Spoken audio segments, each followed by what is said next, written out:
आम नीम निबुआ की पाती, जन्म जन्म जले ये पाती। आम नीम निबुआ की पाती, जन्म जन्म जले ये पाती। ये कहावत है हमारे बुंदेलखंड में गणगौर के व्रत में।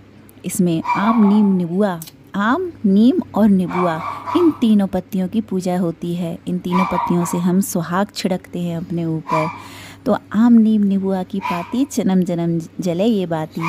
इसी बात के साथ हम आज की पूजा शुरू करते हैं। राधे राधे, जय माता दी। देखिए 11 गणगौर व्रत था जो हम सभी सुहागनें अपने पति की लंबी उम्र के लिए करते हैं। मैं इसके पहले वीडियो तो नहीं डाल पाई आपको कि कैसे करना चाहिए।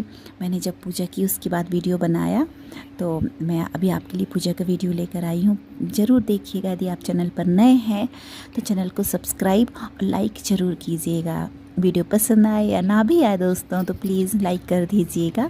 देखिए, ये है हमारी गणगौर माता मिट्टी की। हमारे यहाँ ऐसी मिट्टी की गणगौर माता ही लाई जाती हैं पूजा के लिए बाज़ार से। ये एकदम ताज़ी बनी हुई हैं, जिसने भी बनाया है, जहाँ से भी हम लाए हैं। तो एकदम अभी गीली मिट्टी थी, तो बड़े आराम से मैंने पटले पर रखा उनको, और मैंने उसी पाटे पर पूजा की है जो मैंने 9 दिन की देवी माँ की स्थापना की है ना, क्योंकि दिया मेरा जलता ही रहता है अखंड। तो मैंने उसी पार्टी पर रख के ही पूजा करूँगी मैंने कोई अलग से नहीं विस्तारा। बस सामान देखिए आप कि हमारे यहाँ ऐसी मिट्टी की गणगौर माता ही लाई जाती हैं पूजा के लिए बाज़ार से। ये एकदम ताज़ी बनी हुई हैं, जिसने भी बनाया है, जहाँ से भी हम लाए हैं। तो एकदम अभी गीली मिट्टी थी, तो बड़े आराम से मैंने पटले पर रखा उनको, और मैंने उसी पाटे पर पूजा की है जो मैंने 9 दिन की देवी माँ की स्थापना की है ना, क्योंकि दिया मेरा जलता ही रहता है अखंड। तो मैंने उसी पार्टी पर रख के ही पूजा करूँगी मैंने कोई अलग से नहीं विस्तारा। बस सामान देखिए आप। इसमें ये सामान चाहिए होता है दीजिएगा पूजा के पहले। तो ये तेशु के फूल और ये 3 प्रकार की पत्तियाँ, इनका ज़्यादा महत्व रहता है इस पूजा में। बाकी का सामान वही है सुहाग का, पूजा का, चंदन, रोली, हल्दी, चुनरी है माता की सुहाग के सामान में। देखिए चूड़ियाँ ली हैं मैंने सुहाग का सामान, उसमें जो भी है काजल, महावर, मेहंदी और कंघी और सभी कुछ जो भी सुहाग का सामान आता है, एक पैकेट मिलता है, मैंने वो लिया है। तो चूड़ी, बिंदी, सिंदूर और माता के लिए चुनरी, यह मैन रहता है सुहाग का सामान में। तो ये चढ़ाएंगे।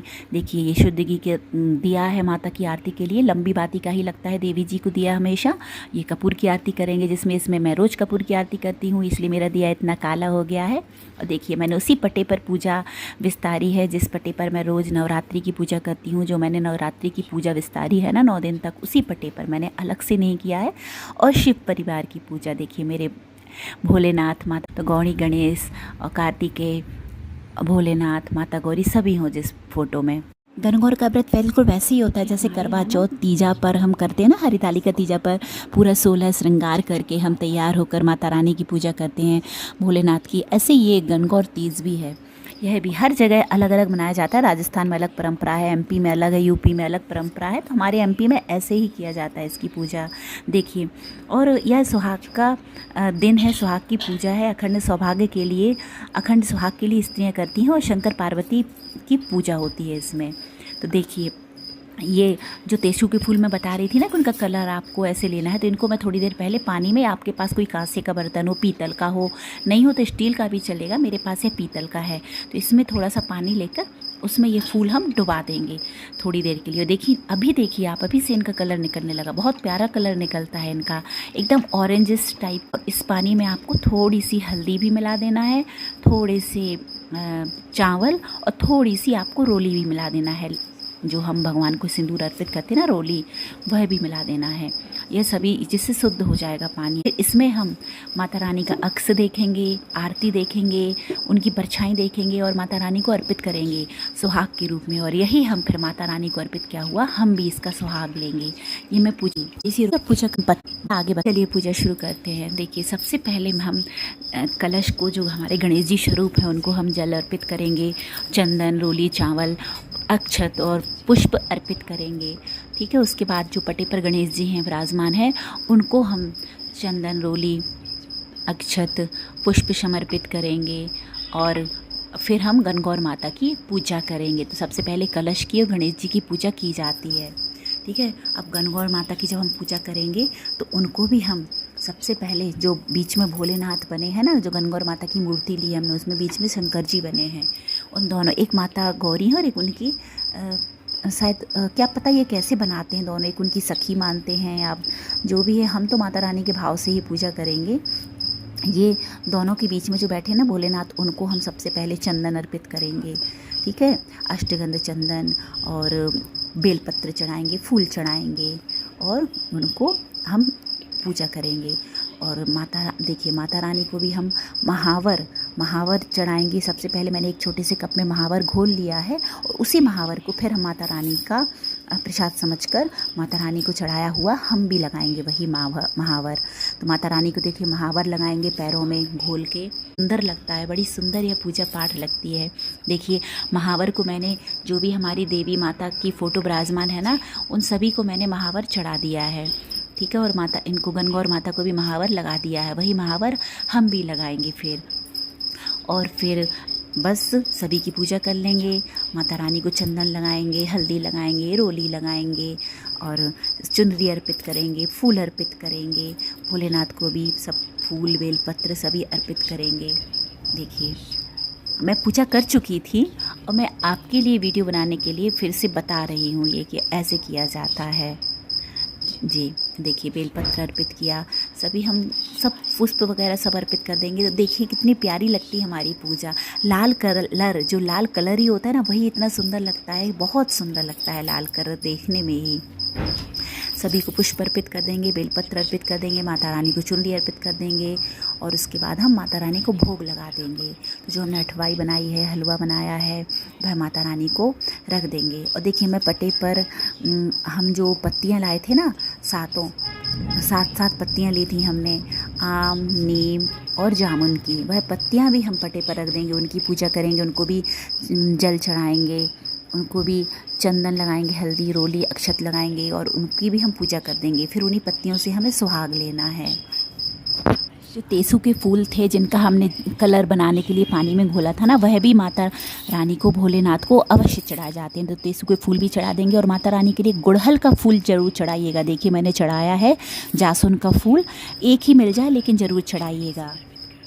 देखिए फिर माता रानी को चुनरी अर्पित कर देंगे। नई चुनरी लेकर आई थी मैं माता रानी को, देखिए कितनी प्यारी लग रही है हमारी माता रानी। जय माता दी। माता रानी से यही प्रार्थना है, माता रानी सभी का सुहाग अमर रखें, मेरा भी सुहाग अमर रखें, सभी को सदा सुहागन रखें। अब देखिए माता रानी को जो हम सुहाग का सामान लाए थे, चूड़ी, बिंदी, देखिए ये सुहाग का सामान, इसमें काजल है, कंघी, महावर, मेहंदी, सब कुछ है। ये सारा सुहाग का सामान माता रानी को हम अर्पित कर देंगे। देखिए चूड़ियाँ ऐसे चढ़ा देंगे, माता रानी को पहना देंगे चूड़ियाँ हम। और सिंदूर भी उनको ज़रूर लगाइएगा, खोलकर सिंदूर लगा देंगे। महावर हम लगा ही चुके हैं, बाकी का बचा सामान हम उनको चढ़ा देंगे, पटे पर रख देंगे। देखिए सारा सुहाग का सामान मैंने ऐसे खोल लिया है, खोलकर माता रानी को चढ़ा देंगे। इसमें छोटा सा चीर भी आया था माता रानी को चढ़ाने के लिए, तो वो भी है। इसमें काजल है, मेहंदी है, सिंदूर है, बिंदी है, सब कुछ है। तो यह माता रानी को चढ़ा देंगे। अब मेरा पटा ज़रूर छोटा है दोस्तों, ठीक है। मैंने जैसे तैसे पूजा कर ली, लेकिन मैंने सोचा था कि आप उसी पर पूजा करूँगी, क्योंकि 9 दिन जो हमने देवी जी को विराजमान किया है ना, उनकी स्थापना की है और यह नवरात्रि में ही यह व्रत पड़ता है। भगवान परीक्षा लेते हैं कि आपको जितनी भी मुसीबतें देंगे, हम देखते हैं आप मेरी पूजा पूरी करते हैं या नहीं। मुझे तो ऐसा ही लगा, ठीक है। बाहर बड़ा आंधी तूफान हो रहा था, लाइट चली गई थी। जैसे तैसे मैंने फिर वीडियो बनाया, मेरी बेटी ने मोबाइल का फ्लैश ऑन करके उसने वीडियो बनाया, देखिए इसलिए थोड़ा सा ऐसा दिख रहा है। मैंने फिर माता रानी, चलिए ये कहिए पूजा पूरी हो गई थी, भोग लग गया था, माता रानी को सब सुहाग का सामान चढ़ गया था और बस आरती रह गई थी उनकी और हवन रह गया था। तो देखिए मैंने आरती जलाने से ही इतनी रोशनी हो गई थी। अब मैंने उनकी आरती की, घी की आरती कर दी मैंने, फिर कपूर की आरती की। कपूर की आरती हर पूजा के बाद आप अवश्य किया कीजिए। कपूर की आरती की मैंने, माता रानी की आरती पढ़ी, आप भी आशीर्वाद ले लीजिए, माता रानी के दर्शन कर लीजिए। माता रानी सभी का सुहाग अमर रखें। उसके बाद बस एक क्या रह गया, हवन रह गया और माता रानी का अक्स देख। और कथा ज़रूर पढ़नी है, मैंने भी पढ़ी है, मैंने आपको वीडियो में पढ़कर नहीं सुनाई क्योंकि वीडियो बहुत लंबा हो जाता। कथा भी पढ़ ली थी मोबाइल की रोशनी में और उसके बाद आरती की थी मैंने। अब उसके बाद आरती जब हो गई तो अब देखिए, अब जो हमने जो सुहाग लेने के लिए जो हमने फूलों का रस घोला था ना पानी में, लाइट भी चली गई। देखिए कितनी बड़ी विडम्बना है, अब कैसे माता रानी का अक्स दिखेगा, लेकिन आरती की रोशनी में फिर भी दिख गया मुझे, कृपा रही भगवान की। देखिए वो उसको अब हम पट्टे पर रख लेंगे, नीचे जो पट्टी है ना उस पर रख देंगे थोड़ी ऊंचाई पर, और उसमें माता रानी का अक्स देखेंगे। तो देखिए अक्स दिख रहा है उसमें। अब लाइट भी चली गई है तो कैसे देखेंगे, देखते आरती की रोशनी में दिख जाएगा। देखिए मैं इशारे से बता रही हूँ आपको, देखिए उसमें आरती भी दिख रही है पानी में, और माता रानी की छवि भी दिख रही है हमें। तो बस ऐसा उनका अक्ष देखकर उसमें माता रानी को सुहाग अर्पित करके फिर हम सुहाग लेंगे। इसका कैसे लेंगे मैं अभी बताती हूँ आपको। देखिए आरती करने के बाद मैंने हवन भी कर लिया था। हवन करने के बाद आपको फिर आखिर में यह प्रक्रिया करनी है सुहाग लेने की, ठीक है।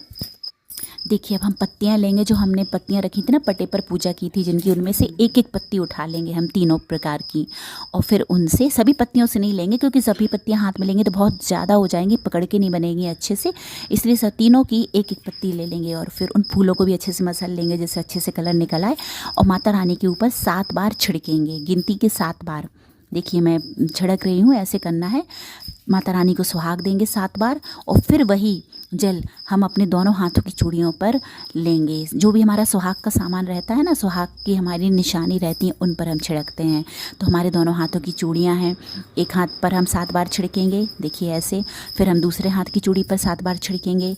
फिर हम अपने पल्लू पर 7 बार छिड़केंगे इस जल को, और फिर 7 बार हम अपने सर के ऊपर से पूरे शरीर पर छिड़केंगे, ठीक है। और ऐसे हम सुहाग लेंगे और माता रानी से प्रार्थना करेंगे कि माता रानी हमारा सुहाग अमर रहे, स्वस्थ रहे, हमारा साथ जीवन भर बना रहे। जैसे आम नीम निबुआ की पाती, जन्म जन्म जले ये बाती, ऐसे ही हमारा प्रेम भी जन्म जन्म ऐसे ही जीवंत रहे, और माता रानी का आशीर्वाद रहे बस। और ऐसे पूजा ये पूरी हुई। जो प्रसाद है हम वह ग्रहण करेंगे, अपने पति को देंगे, उनके पैर छुएंगे, माता रानी से आशीर्वाद लेंगे। और हाँ, पूरी पूजा होने के बाद, यह सुहाग लेने के बाद भी माता रानी के सिंदूर का सुहाग लेना नहीं भूलेगा। अपना जो पल्लू होता है वह उंगली में हम पकड़ते हैं, सीधे हाथ की जो अनामी का उंगली रहती है उसमें हम पकड़ते हैं, और माता रानी के सिर से हम 7 बार हम अपने माथे पर सिंदूर लगाते हैं। यह सुहाग लेना कहलाता है, और इसको हमेशा पल्लू हाथ में लेकर ही करते हैं। इसीलिए तो हम धुले धुलाए वस्त्र पहनते हैं पूजा में। और आखिर में सुहाग लेना नहीं भूलिएगा। माता रानी की चूड़ियाँ भी ले लीजिएगा आप, 2-2 चूड़ियाँ, और हाथों में पहन लीजिएगा। माता रानी सभी का सुहाग अमर रखें। वीडियो अच्छा लगा हो दोस्तों तो प्लीज़ लाइक कर दीजिएगा, और जो भी गलतियाँ हो तो क्षमा कीजिएगा। सच में पूजा करने के बाद बहुत ही अच्छा लगता है।